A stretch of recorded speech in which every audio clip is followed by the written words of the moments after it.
So I just saw an article that in Ukraine, they're going to, or working on, or passing a law that on all unofficial documents, it will not be a violation of the Ukrainian language to not capitalize Russia or Russian Federation or words that have to do with Russia.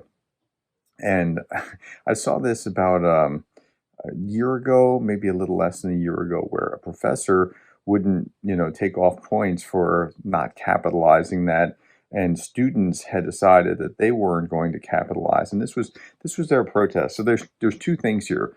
One, human beings are terrible at tolerating tyranny. They don't like it, and when they feel like they're victimized, they strike back in some way, shape, or form. It's like the fast food employee worker who, when you're mean to them, they just take their time in getting your food to you, just as their subtle way of striking back. Well, this is a subtle way of striking back. But the downside of this is that the Russians will use it. They will get propaganda value out of it by saying, "See, they're attacking us Russians. They're this is how they oppress us." Not being fair, because the Russians just aren't fair about this kind of thing, but they're going to use that to say, "See, this is how the Ukrainians are discriminating against us."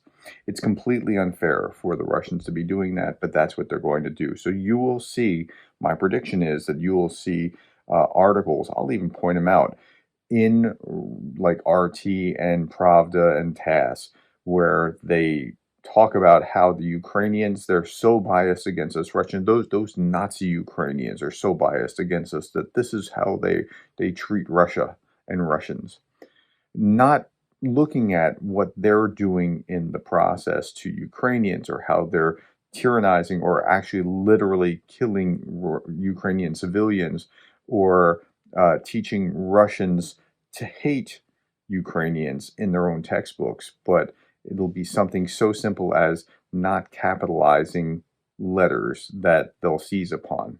So this kind of thing's a double-edged sword. When you do this, when you there's always actions and reactions, and there's kind of a pick your battles. But if I was Ukrainian, I would probably think the same way, like, no, I'm not capitalizing it. I've actually done that on some videos where I was like, maybe I'm not going to capitalize that, because just as, again, as a simple protest.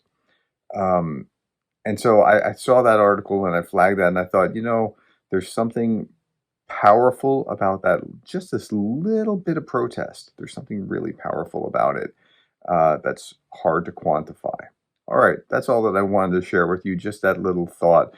I'm curious what you think about it. Is it a net positive, or is it a net negative thing?